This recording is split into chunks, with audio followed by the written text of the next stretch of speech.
visited South Africa. Yes, we did. We went to Kruger. Kruger National Park. Well, we went to Johannesburg. Johannesburg. Thank you. I knew it 5 seconds ago.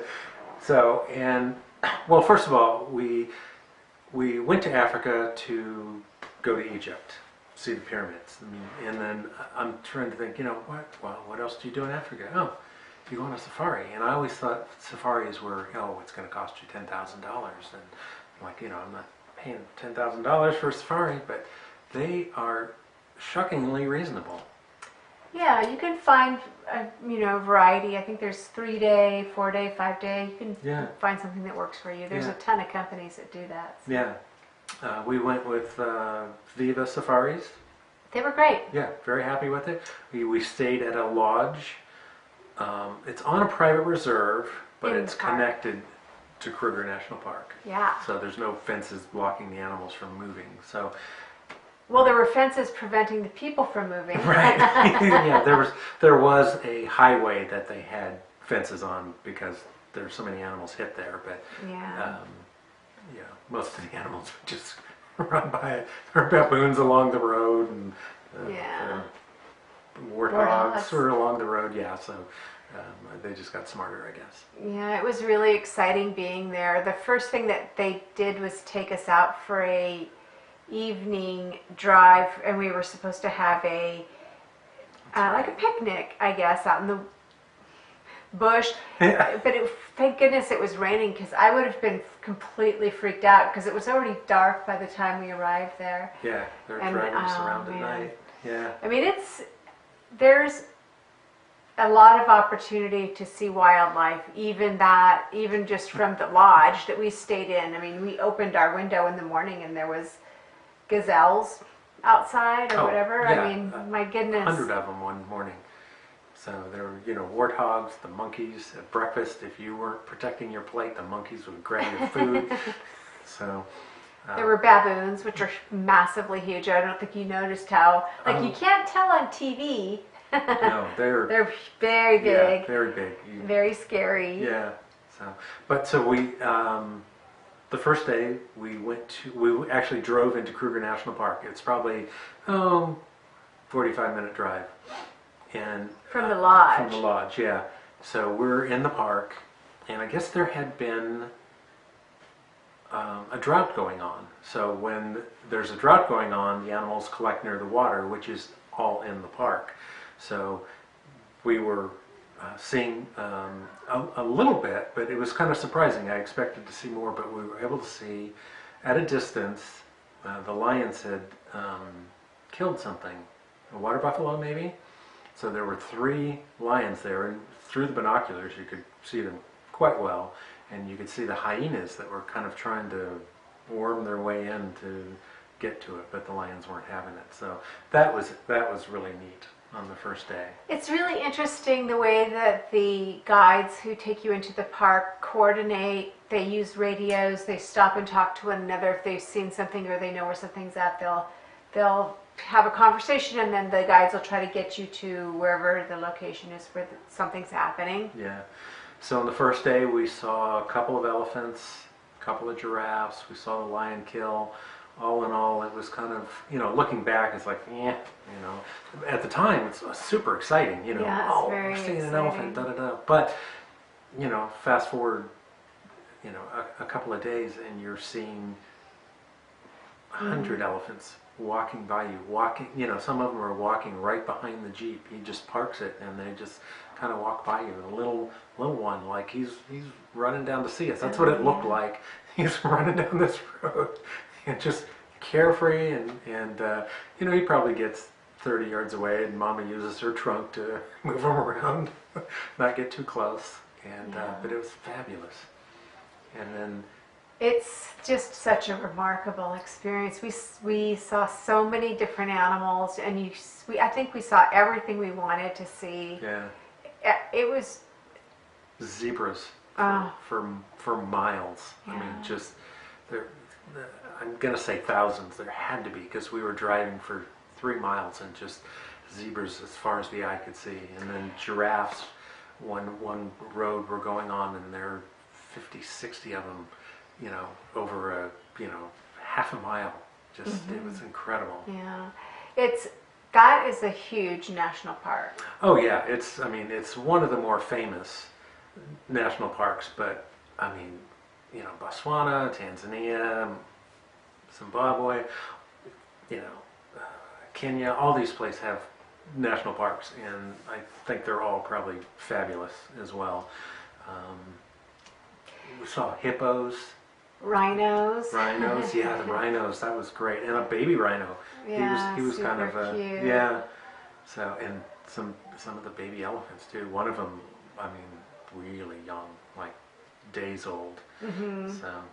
I think when you do the safari, if you stay in the park or you stay in a lodge that's within the park boundaries, I believe they all have a kind of common agenda. They get you out for a bushwalk if you'd like to do that. Right. They'll take you into Kruger National Park proper. Yeah. And they will take you to some reserves, which I found the reserves to be a better experience in general. As far as seeing wildlife, that was a really good experience. We went to a rescue place. That was really interesting. That was really cool. There were several lions there. There were vultures. Yeah, the vultures. I birds. hand-fed a vulture. Big. They don't. They give you this big leather glove. These things, their claws are the size of my hand. They land on your arm and take a piece of meat out of you, and then you just drop your hand. They leave you alone. And there was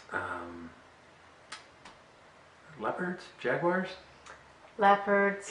There was a 15-foot high fence, and he brought out this huge thing of meat, and he's throwing it over, and it's hitting the first year hitting the ground, and the leopards are eating them, and then one of them hit the tree, and it must have been 25 feet up in that tree, and that leopard was on that piece of meat in a second.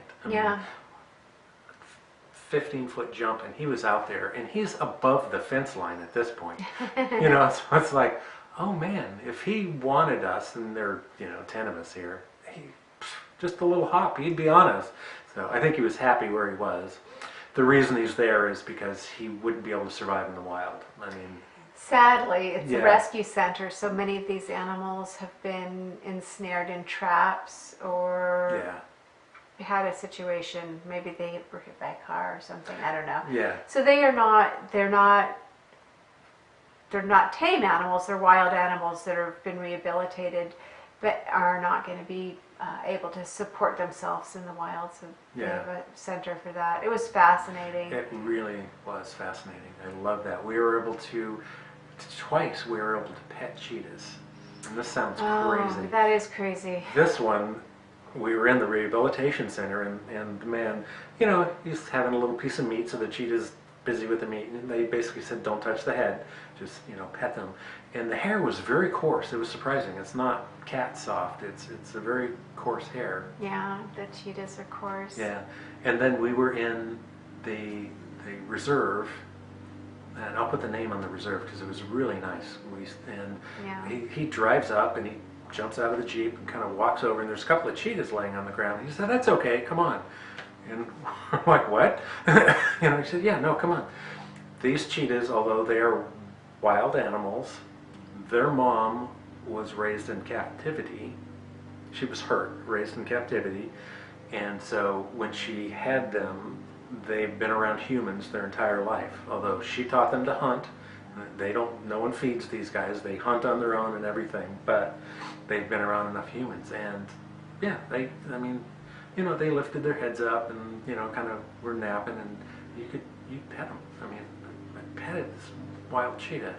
I know it sounds crazy, but they just didn't seem to care we were there so much. That was such a good experience. The private preserve. Yeah. What they do is lions, they achieve animals through some system, and I don't know exactly how they get them. Maybe the park has more than it can support, or the park has had such situation, or they come from another place, another preserve, or they get zoo animals sometimes. Right. They were breeding rhinos, and they had 8 of them, and it was too much for the size of their park, so they ended up shipping off 2 of their rhinos to another reserve somewhere. So it also helps the rhinos. It keeps them safe. Safe-ish, yeah. So they one of our guides was talking about, we've had gunfights with people coming after our rhinos, like, you know, so it's like, wow, okay. So they do keep them safe as they possibly can. That was just such a great experience. Yeah. Oh, and the lion, he pulls up, and there's a male and a female lion sitting over there, and he goes, rum, rum, on his Jeep, you know, revving the engine, and this guy lets out a roar that was just... Yeah, it reverberated. Whoa. I mean, I was like, whoa. I've never heard a lion roar like that. I mean, you felt the vibration in your body. So, and then you heard other lions, you know, a couple miles away here, a couple miles away there, roaring back. So it was like, wow, that was really cool. So great. Yeah. That was such a tremendous experience. I would do that again in a minute. Oh, it was... Everything about it was just delightful. Yes. I loved the place we stayed. Yeah. I loved going to Kruger. You know, like I say, there's lots of other places. Kruger, you know, just like, oh yeah, let's go to Kruger, because I've heard about that one. But there's lots of places to go. We went on a bushwalk and we smoked elephant poo. Right. That sounds worse than it is. It's dry. So let's get that part straight. So, but yeah, he says because the elephants eat all these plants that are medicinally good for you, that smoking, you know, they set it on fire and you know you breathe it in, and it's good for you. So, or he was pulling our leg. Maybe that was it. Who knows? Either way, it was fun. We were able to see hippos, see a lot of the.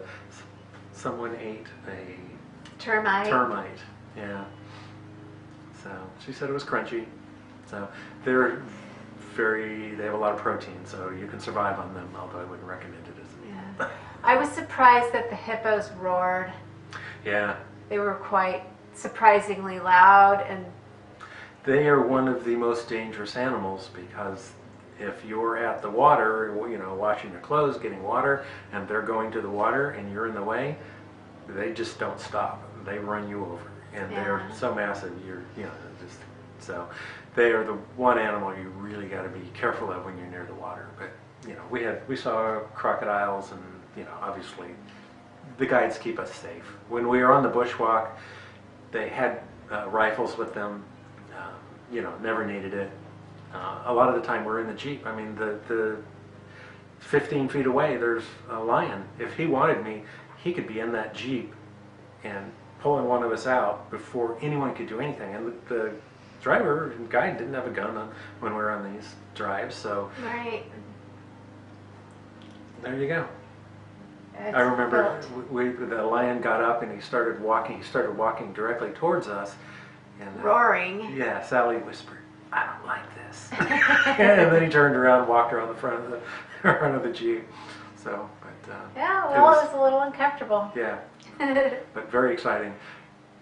I never even had a safari on my list, but I would highly recommend it. Yes, I would too. Anybody. Yes, I agree. Thanks, Fred. Thanks, Sal.